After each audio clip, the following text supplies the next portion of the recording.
Wali Kota Solo yang juga putra Presiden Jokowi Gibran Rakabuming Raka berpeluang untuk maju di Pilpres 2024 menjadi calon wakil presiden. Hal ini bisa dilakukan setelah Mahkamah Konstitusi mengabulkan gugatan syarat pendaftaran capres-cawapres berusia minimal 40 tahun atau berpengalaman sebagai kepala daerah baik di tingkat provinsi maupun kabupaten kota. Untuk membahas terkait hal ini bergabung bersama kami Direktur Lingkar Madani Ray Rangkuti. Selamat malam Bang Ray. Malam. Ya, Bang, bagaimana tanggapan Anda terkait hal ini? Tadi kalau rakyat bicara ada pro dan kontra, kalau Abang sendiri bagaimana? Ya, putusan MK ini kan sebenarnya udah, ya boleh disebut ya selesai dengan putusan MK ini gitu. Meskipun beberapa saat setelah putusan ini mulai juga beredar berbagai situasi yang menggambarkan sebelum putusan ini diambil ya. Salah satunya misalnya ada yang menyebut komposisinya sebetulnya bukan 45, tetapi komposisinya itu 4-3-1 atau 5-3-1 dan sebagainya gitu. Banyaklah kemudian yang kita dengar sekarang berkembang, ya termasuk ya, laporan-laporan yang menyebut keterkejutan Saldi Isra atau tiba-tiba ada suasana yang berubah macam-macam dan sebagainya. Ini tentu perlu pendalaman berikutnya untuk membuktikan apakah penerimaan tambahan frasa itu dilakukan secara objektif atau sebaliknya ada tekanan-tekanan yang kita nggak duga. Saya kira untuk saat ini masih sulit lah untuk membuktikan itu, kalaupun ada ya. Nah, butuh waktu lah untuk bisa menjelaskan apakah berbagai ungkapan yang akhirnya ini muncul benar adanya atau tidak. Tapi ya putusan ini dikatakan berlaku sekarang. Di dalam putusan itu juga dinyatakan bahwa berlaku untuk Pilpres 2024 yang sekarang ini, dan dengan sendirinya ya secara teknis ya mungkin bisa diperlakukan. Meskipun tentu saja tidak mudah menurut saya untuk memperlakukannya. Tidak mudahnya seperti apa ini Bang? Terlepas dari memang KPU sendiri mengatakan masih menggunakan undang-undang PKPU yang sebelumnya di 2017, kemudian juga ada yang mengatakan ya, seharusnya, ya bagaimana nih Bang? Ya salah satunya karena KPU masih mempergunakan PKPU yang lama. Artinya KPU harus merevisi PKPU yang disesuaikan dengan putusan yang sekarang dengan menambah frasa itu. Nah masalahnya adalah itu kan harus melalui ini lagi konsultasi dengan DPR. Nah apakah DPR-nya mau terima atau tidak? Ya, itu pertanyaan lagi. Kalau dilihat dari suasana politik seperti sekarang, bisa jadi DPR-nya menolak lagi tuh ketentuan itu gitu. Menolak ketentuan yang mengatakan bahwa ada frasa ya punya pengalaman menjabat sebagai kepala daerah ataupun pejabat negara lainnya yang bersifat elektif gitu. Nah itu bisa saja kemudian ditolak oleh DPR dan potensi menolaknya tinggi. Karena kalau saya baca dari peta politiknya untuk situasi yang seperti sekarang rasanya mulai berubah ini peta politiknya. Ya kalau dibuat dalam angka 314 kemungkinan besar ya anggota partai politik di DPR itu bisa menolak tuh, yang terdiri dari Nasdem, PKB, PKS, P3 dan PD Perjuangan. Artinya kalau PKPU-nya nggak direvisi, ya tentu akan sulit berlaku untuk 2024 yang akan datang. Tapi Anda melihat apakah memang ini tidak ada unsur politik sama sekali? Lebih kepada tadi saya sempat mengikuti persidangan, memberikan peluang lebih banyak pada generasi muda, karena memang secara demografi banyak sekali usia muda sangat potensial, menduduki jabatan-jabatan penting, struktural di pemerintah daerah, berikut juga di wali kota, kota, media, dan juga hingga ke gubernur. Apakah Anda melihat hal ini? Terutama kalau kita bicara mengenai peluang. Tapi di sisi lain ada tadi ya beberapa anekdot yang mengatakan memang ini tujuannya untuk politik dinasti. Bagaimana Anda melihat ini, Bang? Ya itu kalau tidak ada tensi politik susah juga saya menjelaskannya, nggak ada gitu. Karena gugatan yang hampir sama, hampir serupa itu seringkali ditolak oleh Mahkamah Konstitusi kan. Misalnya soal presidential threshold, parliamentary threshold, itu berpuluh kali diuji ke Mahkamah Konstitusi, selalu ditolak dengan nyatakan bahwa ini open legal policy. Gitu. Padahal kalau tujuannya semata-mata memberi kesempatan kepada kaum muda, bla bla itu, justru presidential threshold itu harus dihapuskan gitu. Nah, itu dihapuskan tuh gitu. Supaya apa? Supaya tujuan kita untuk memaksimalkan peran kaum muda sebagai calon pemimpin itu tercapai. batasan usia 35 tahun, 40 tahun itu juga dihapuskan. Kembalikan saja ke aturan yang mengatakan bahwa setiap orang yang sudah memiliki hak pilih, saat yang bersamaan dia berhak untuk dipilih. Gitu. Nah, itu kan semua yang kita sebutkan itu, ini kan semua ini ditutup, ini dibuka, ini ditutup, nggak dibuka. Yang paling unik itu adalah soal pertimbangan pernah menjabat ya kepala daerah ataupun pejabat tinggi negara lainnya yang bersifat elektif gitu. Padahal kepemimpinan kan tidak harus diuji dengan cara kayak begitu gitu loh. Pengalaman orang untuk memimpin itu kan nggak harus begitu juga gitu. Dan sebagainya. Tentu banyak pertanyaan-pertanyaan yang secara substantif sebetulnya bisa didiskusikan. Yang menarik bagi saya itu adalah di putusan MK, salinan putusan itu dinyatakan bahwa usia 40 tahun itu bertentangan dengan konstitusi selama tidak ya disertakan dengan kalimat apa namanya itu dan atau bagi mereka yang berpengalaman pernah menduduki jabatan pejabat negara yang bersifat elektif atau pilkada gitu. Nah, kalau mereka mengatakan 40 itu adalah sesuatu yang bertentangan dengan konstitusi, lo kenapa mereka soal 35 mereka tolak, 25 mereka tolak, 20 mereka tolak gitu loh.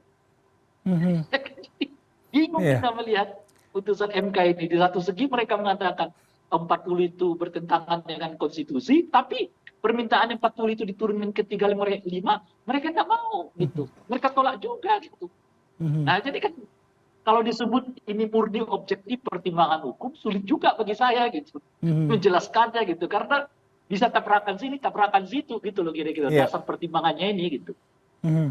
Bang Ray mungkin sudah mendengar nama Gibran sangat santer ya untuk disandingkan dengan salah satu kandidat presiden pada konsultasi Pilpres 2024. Dan yang menarik adalah ini terkesan memang dipaksakan. Salah satunya tadi ya ada frasa dan atau kemudian juga usia kenapa 335, kenapa harus 40 yang berubah-berubah ini. Dan apakah ini Anda melihat adanya peluang memuluskan nama Gibran untuk ikut berkontestasi di Pilpres 2024? Ya, secara teknis prosedur segala sesuatu yang memungkinkan untuk mendorong Gibran itu sudah selesai, sudah didapatkan, sudah ada fasilitasnya. Pertama, hambatan konstitusionalnya sudah dihilangkan. Dan sekarang dibuat ketentuan pernah punya pengalaman. Dan pengalamannya berapa tahun, nggak ada juga ukuran gitu loh. Pokoknya pernah punya pengalaman. Jadi kalaupun dia misalnya wali kota setahun, setelah itu mangkat, itu juga udah bisa dicalonkan sebagai calon presiden, kira-kira begitu. Atau 2 tahun ya pernah menjabat lalu ditangkap KPK gitu. Nah, pemilu sesudahnya, bukan pemilu saat itu, sesudahnya itu, iya berarti bisa dicalonkan sebagai calon presiden. Kira-kira begitu tuh. Dan namanya pengalaman kan, pengalamannya bukan pengalaman sukses loh itu, pengalaman pernah menjabat. Jadi ukurannya bukan sukses dan sebagainya gitu. Nah, jadi itu hambatan sudah selesai. Dan seperti kita ketahui juga, Gibran katanya sudah berulang kali dilamar oleh Pak Prabowo sebagai calon wakil presidennya. Jadi kans Gibran itu yang menurut saya kalau dilihat dari unsur legalitasnya itu di angka 80%. Tapi kalau dilihat dari aspek politiknya boleh jadi berbeda lagi gitu. Nah, ini sekarang apa namanya itu ya pertimbangan antara hubungan fasilitas yang bersifat legalitas itu dengan kondisi politiknya sekarang. Sebab kalau kondisi politiknya seperti sekarang ini saya kira justru makin terjal ya hambatan yang dihadapi oleh Gibran terkait dengan kehendak Pak Prabowo untuk menjadikannya sebagai calon wakil presiden. Pertama dari koalisi sendiri. Apakah Golkar mau terima itu Gibran sebagai wakil presidennya saat dimana sekarang kelihatan posisi Golkar makin menguat baik di koalisi maupun hubungannya dengan Pak Jokowi gitu ya. Nah, yang kedua adalah soal itu tadi, apakah nanti DPR mengizinkan merestui atau apalah namanya perubahan PKPU dan seterusnya itu gitu ya. Nah, yang ketiga kalau kita ukur dari soal strategi politik ya, kalau sampai Gibran maju, yang besar kemungkinan itu akan di backup oleh bapaknya ayahnya, artinya PDI juga mungkin akan melepas status keanggotaan Gibran plus juga dengan mempasifkan status keanggotaan Pak Jokowi. Apa artinya? PDI bisa kemungkinan membuka blok politik baru dan blok politik baru itu punya potensi yang kuat untuk menandingi kekuasaannya Pak Jokowi dan kalau itu terjadi ada semacam apa namanya itu ya, hadap-hadapan antara oposisi yang kuat di satu segi dengan pemerintahan yang sekarang berkurang kekuatannya. Dan itu menurut saya tidak membuat nyaman masa jabatan di ujung masa jabatan Presiden Jokowi ini gitu.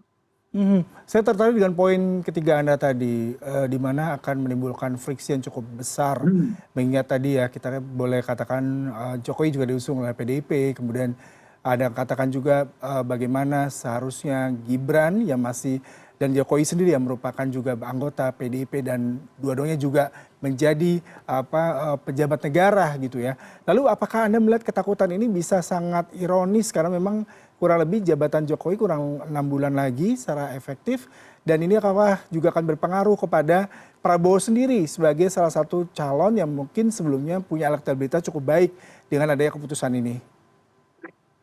Ya, jadi saya kira tentu PDI Perjuangan tidak akan bersikap pasif dan diam melihat situasi ini kan gitu. Sekarang kalau betul-betul Gibran menerima tawaran sebagai calon wakil presiden itu, otomatis beliau keluar dan Pak Jokowi besar kemungkinan akan membackup oleh Gibran, apalagi yang diharapkan oleh PDI Perjuangan kan. Nah, satu-satunya bisa dilakukan mereka itu ada istilah saya itu kemungkinan 5 langkah yang dilakukan oleh PDI Perjuangan. Satu adalah menonaktifkan Gibran, kedua mempasifkan keanggotaan Pak Jokowi, dan yang ketiga adalah apa namanya itu menarik anggota kabinet mereka dari dari kabinet Indonesia yang dipimpin oleh Pak Jokowi sekarang, dan yang keempat adalah membentuk blok baru politik. Nah, yang sedikit agak apa namanya krusial ini adalah pembentukan blok politik baru, karena itu punya potensi ada blok politik baru yang dikawal oleh 5 partai politik, yaitu yang saya sebutkan tadi ya, PDI, P3, PKS, Nasdem dan juga PKB, yang suaranya di DPR itu mencapai 314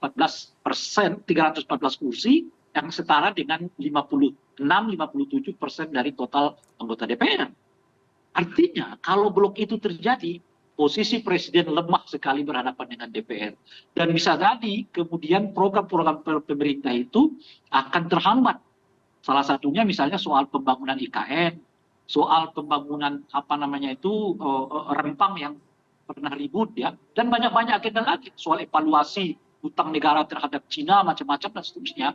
Artinya tidak mudah lagi Pak Presiden untuk menggolkan keinginan mereka lolos di DPR kalau blok politik ini kemudian menguat ya di DPR-nya gitu. Baik, Bang Rey, terima kasih untuk perbincangannya sangat memberikan insight ya terkait beberapa perspektif politik dan juga hukum yang memang hanya tidak sekedar dari keputusan MK sendiri terkait dengan batas usia calon presiden dan wakil presiden. Selamat malam Bang, terima kasih untuk perbincangannya pada malam hari ini. Ya, disinilah sebetulnya menurut saya Gibran perlu mempertimbangkan dengan matang ya soal tawaran ini. Apakah sekarang ini strategis atau tidak bagi beliau dan juga bagi Pak Jokowi dan bagi bangsa ini secara keseluruhan. Ya, mudah-mudahan perbincangan ini didengarkan oleh Gibran dan juga para petinggi Gerindra dan sejumlah pihak yang memang akan terkait pada pemilu 2024. Terima kasih Bang untuk perbincangannya. Sama-sama.